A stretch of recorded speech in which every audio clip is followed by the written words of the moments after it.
Halo saudara, jumpa lagi dengan dongeng unik lala. Sebelum pada inti pembahasan yang akan saya bahas menikah, saya habis tidur siang tadi dapat info dari entitas mimpi. Tidak tahu kebenarannya, saya hanya merasa ingin menyampaikan saja. Jadi jangan dipercaya karena ini hanya info atau perkiraan. Sedangkan mimpinya saya wedar dinanti nggih tentang soal Satrio Piningit Ratu Adil dari zaman baru. Eh,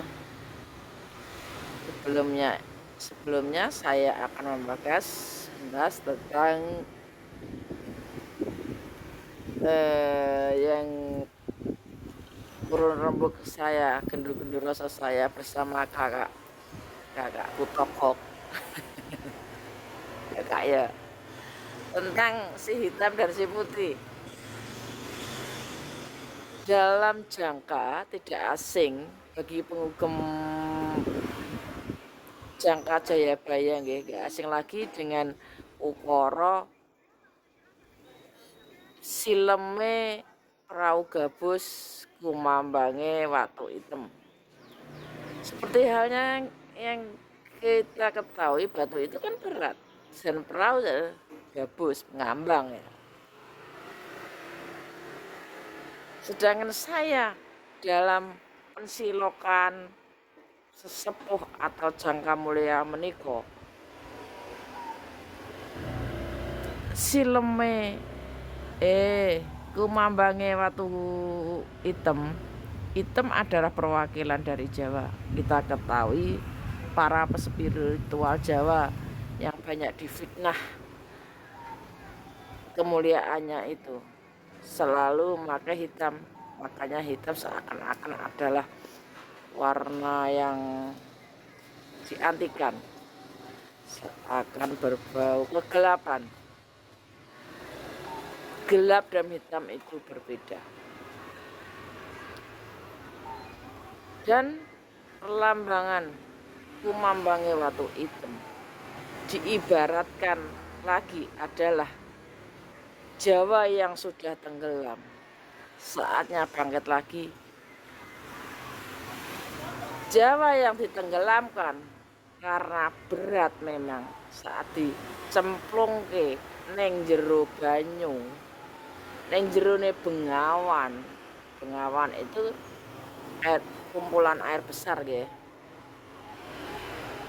Ditenggelamkan biar tidak ditemukan. Jadi memang ditenggelamkan, tidak diketemukan sehingga tidak terlihat, tidak terdeteksi, dan tidak ada yang menghukumi atau mempelajari lagi, tidak ada yang memuliakan lagi, tidak ada yang menganggapnya lagi seperti orang dibuang. Jadi Jawa memang sengaja dibuang dari peradaban yang sebenarnya adalah kemuliaan yang sesungguhnya, yang sebenarnya sehakiki-hakikinya di tanah Jawa meniko.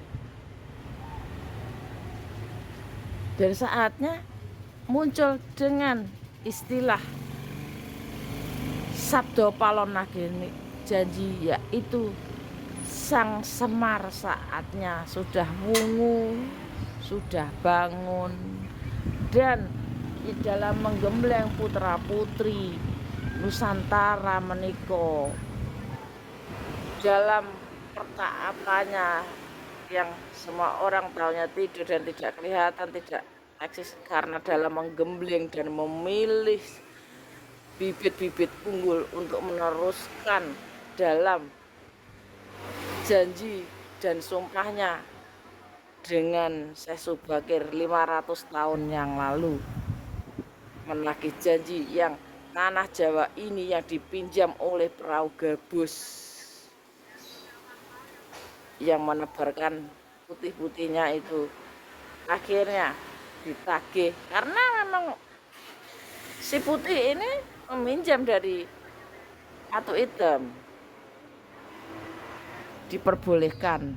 Si putih ini adalah tamu sederek, tamu di negeri hitam ini, di negeri Jawa ini, di negeri Nusantara ini. Tamu yang diperbolehkan menawarkan, mempromokan, mensaleskan, nawak-nawak ke adate agamane. Lah, langsung saja saya sebut gitu ya, agama terlanjur bilang nawak-nawak nih simbol agamane putih. Sang Semar karena kemuliaan orang Jawa memperbolehkan, karena tamu itu dianggap raja, boleh kamu menawarkan sesuatu kalau selama tidak merubah adat asli bangsa kami. Begitu Eyang Semar. Dan ternyata selama 500 tahun dipinjamkan negeri ini ke tamu itu, ternyata tamu itu ngelama ingin menguasai rumah yang dipertamuinya dengan melupakan segala hak yang punya rumah, bahkan yang punya rumah mau dijadikan gadung, diperbudak, disio-sio. Jadi orang Jawa ini disio-sio dari hak miliknya sendiri, haknya direbut, dirampas. Tapi sang pewaris hak, pewaris tahta Nusantara ini justru diinjak-injak, ditekan-tekan, dihilangkan harga dirinya sehingga agar tidak punya kekuatan untuk bangkit atau melawan, karena banyak sekali tamu itu, tamu yang datang berulang mengajak kelompoknya, koloninya menguasai rumah Jawa ini, saudara. Menguasai sehingga sing pemilik asli terusir. Tidak hanya diusir tapi diinjak-injak, disadui, ditempelingi, disio-sio karo ngelayani tamu menika. Hanya karena falsafah Jawa menganggap tamu adalah raja. Mereka memposisikan sebagai raja, padahal raja di sini adalah Siloka. Karena pemahaman yang mentah dari para tamu itu, mereka menganggap orang Jawa itu bodoh. Padahal orang Jawa karena kemuliaan budinya menghormati tamu. Nah, karena kondisi memang tuan rumahnya yaitu Jawa ini tidak sedang di rumah, dan yang menjaga adalah salah satu anak turunnya atau tidak semuanya, dan ternyata si tamu membawa bala tentara pasukan untuk menguasai rumah menikah tanpa sadar, akhirnya dilempe, istilahnya orang Jawa diikat, dilempe dari belakang dengan curang, langsung dipegangi, diikat, dikuasai rumahnya, istilahnya dirampok, saudara. Para tamu perampok menikah seperti hal tidak tahu malu. Siapa yang merampok, siapa yang merasa benar. Jadi perampok ini merasa benar dan akhirnya menguasai semuanya, menjadi sebuah aturan untuk jadi panutan. Dan di kamuflase mereka memakai topeng menjadi pemilik rumah yang sebenarnya, padahal mereka palsu, mereka hanya tamu. Sehingga perahu gabus yang tadi yang isinya angin doang itu kemambang, ketampul jene berjaya disenangi iwak. Apa sih ketampul neng kali sederek disenangi iwak, diduduli iwak itu. Ya mereka itu harga dirinya seperti itu.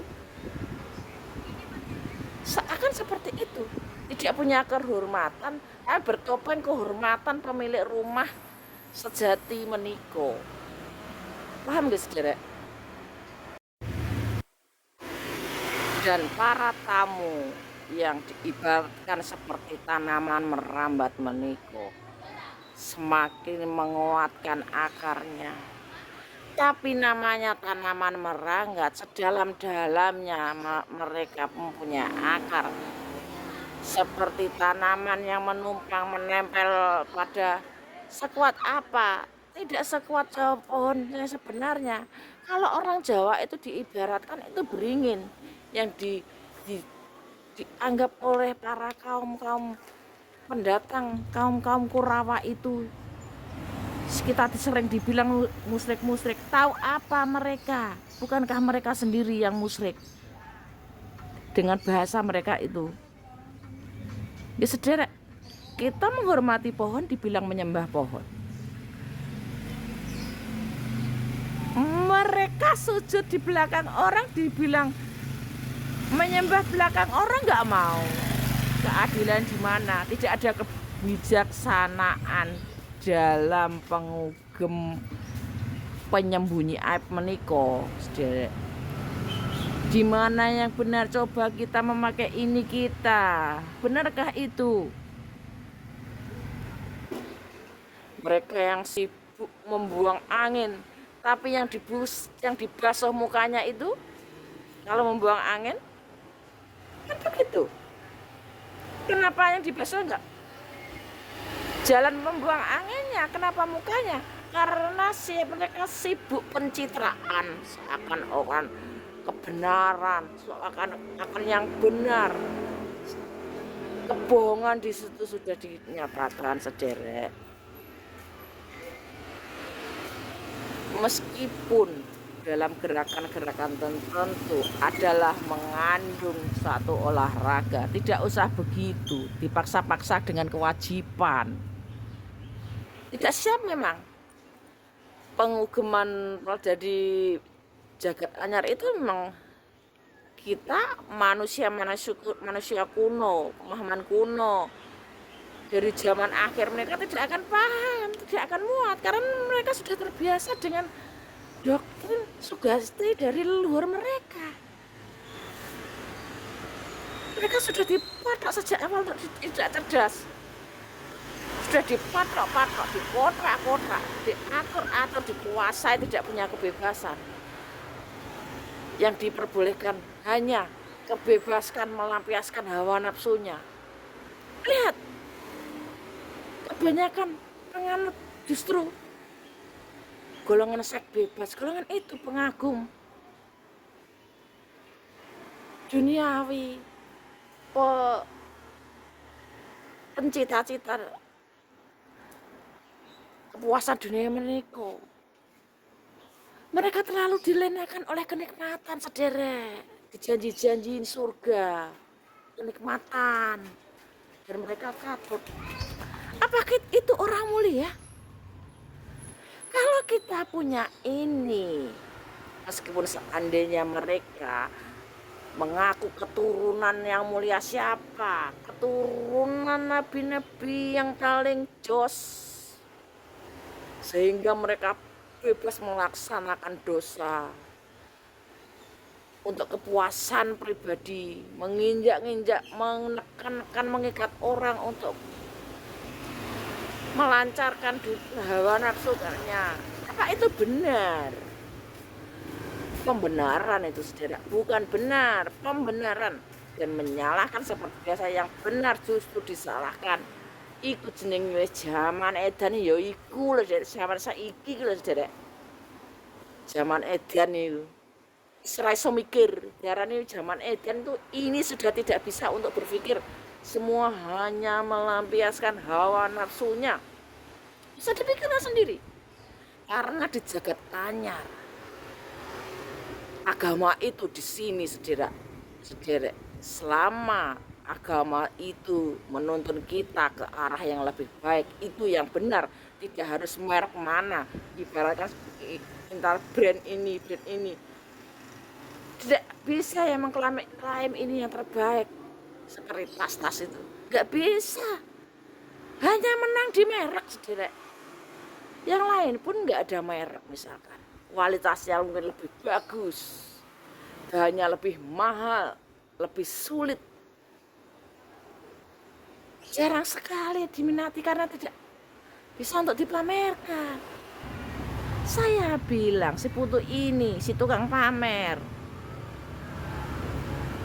Ini saudara, dan info saya dari Jagat Anyar tentang zaman akhir menikah. Nanti kan tidak ada presiden-presiden, kita kembali ke kerajaan, semacam kerajaan saudara. Di penguasanya adalah Ratu Adil Meniko.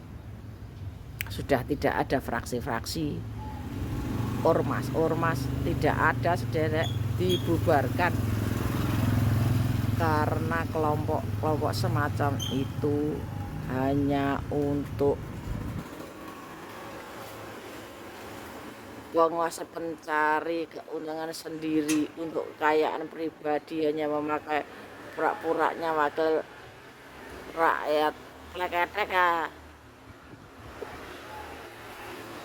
Leketrek sing dibagi ya sing kelompok iku, ora kok kepada semua rakyat kecil yang memilih dia agar bisa dipilih kembali. Seperti itu politik. Saya gak asing dengan teman saya banyak.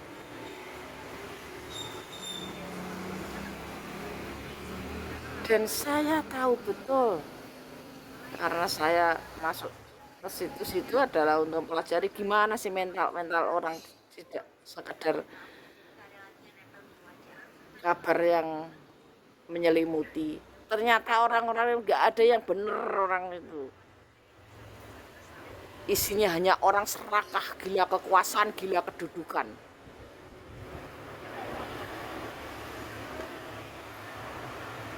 Caleg, piro caleg wis aku mendukung job. Nyatanya apa? Hanya janji doang, hanya bagi-bagi penghasilan kepada mereka yang sudah mencoblosnya.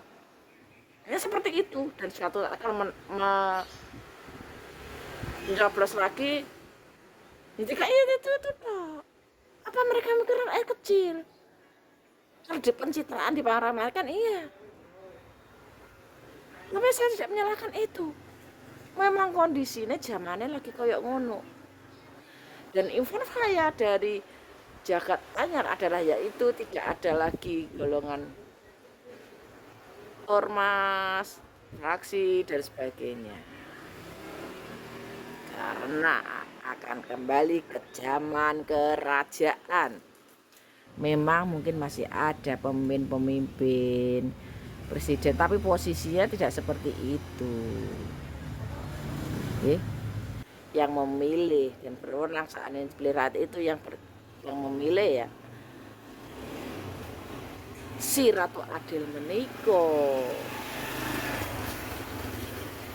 yang memang sudah benar-benar adil, benar-benar kebijaksanaannya sudah yang terbaik lah di antara semua manusia. Namanya aja raja manusia.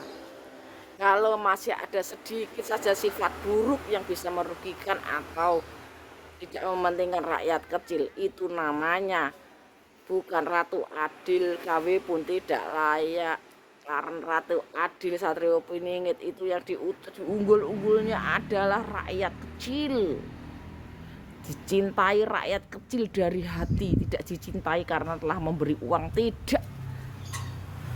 Karena Ratu Adil memberi hati, hatinya itu kayak no kabeh neng rakyatnya,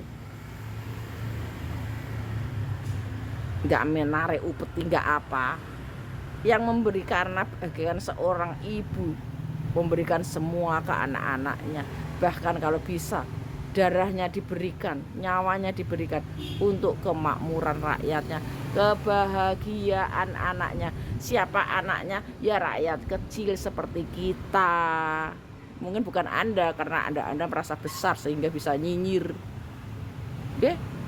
Nggak masalah, karena para penyihir itu calon tumbal. Saya senang sekali karena tugas saya di zaman Anyar adalah mencari tumbal di zaman akhir menikah. Dan saya menyukai penyihir-penyihir yang berkomentar tidak baik.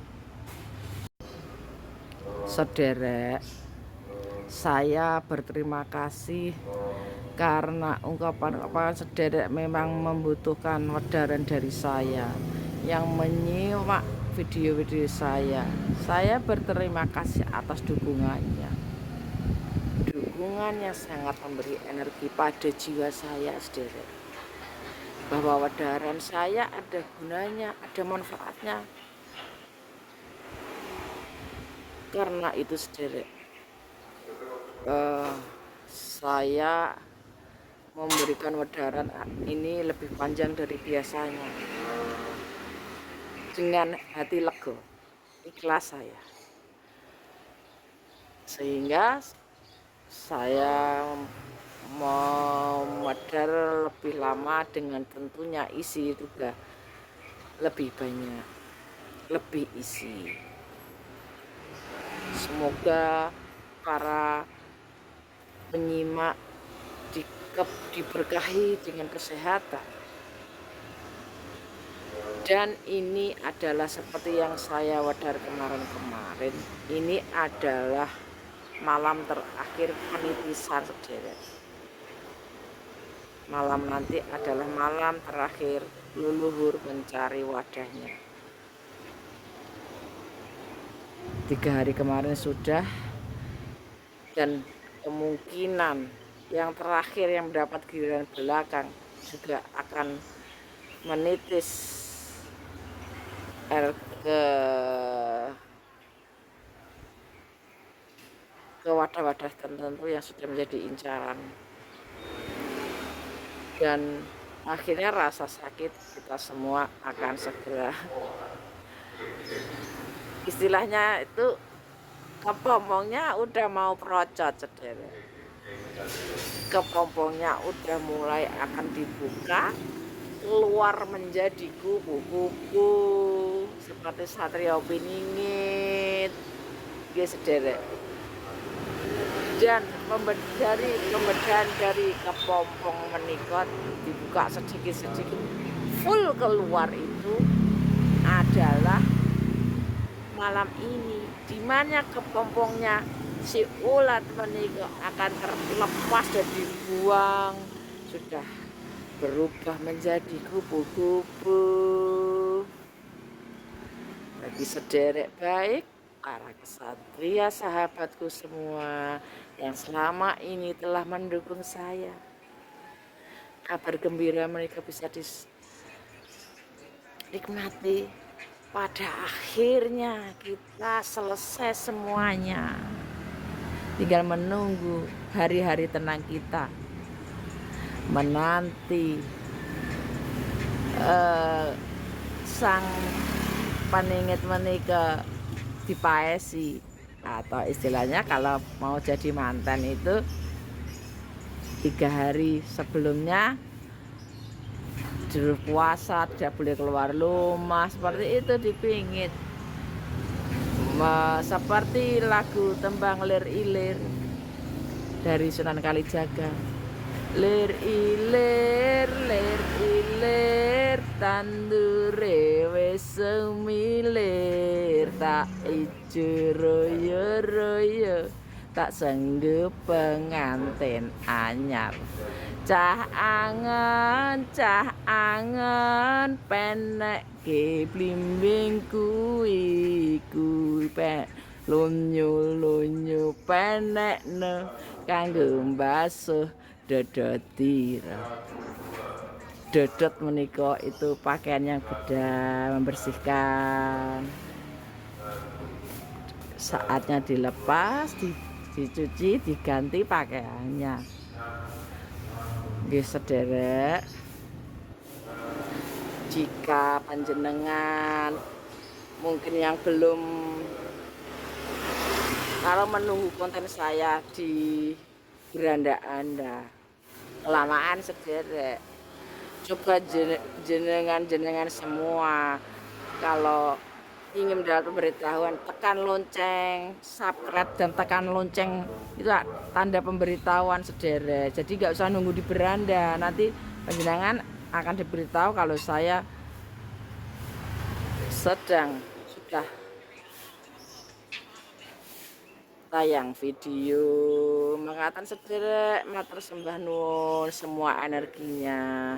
Semoga kita selalu dikaruniai kebahagiaan menuju jagat anyar. Merdeka.